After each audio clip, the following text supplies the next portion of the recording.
ईश्वर की पुस्तक जीवन का लेखा जोखा यानी हमारा जीवन का होमवर्क। ईश्वर जो हमें इस संसार में भेजते हैं तो हमारे साथ एक आदर्श पुस्तक भी देते हैं।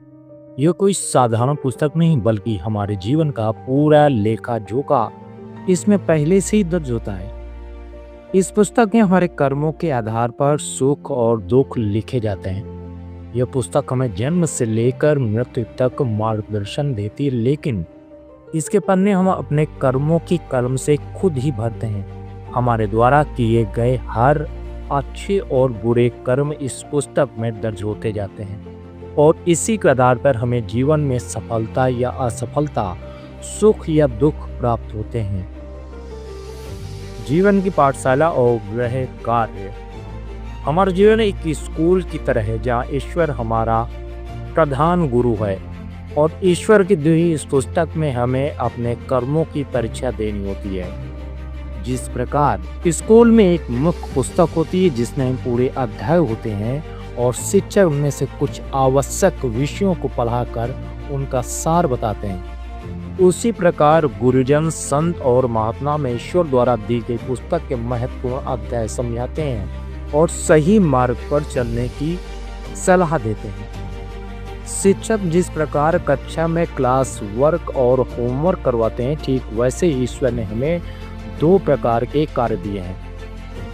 क्लास वर्क हमारे पूर्व जन्म के कर्म, हमारे पिछले जन्मों में किए गए कर्मों का प्रभाव जो हमारे वर्तमान जीवन में सुख और दुख के रूप में मिलता है। होमवर्क वर्तमान जीवन के कर्म, हमारे अपने वर्तमान जीवन में किए गए कर्म जो हमारे भविष्य को प्रभावित करते हैं। यदि हम अच्छा आचरण करते हैं, सद्गुण अपनाते हैं और दूसरों की भलाई करते हैं तो यह हमारे जीवन रूपी पुस्तक में अच्छे अंकों के रूप में दर्ज हो जाता है। इसके विपरीत यदि हम बुरे कर्म करते हैं तो हमारे खाते में ऋण जुड़ता है जिसका दंड हमें इस जन्म में या अगले जन्म में भुगतना ही पड़ता है।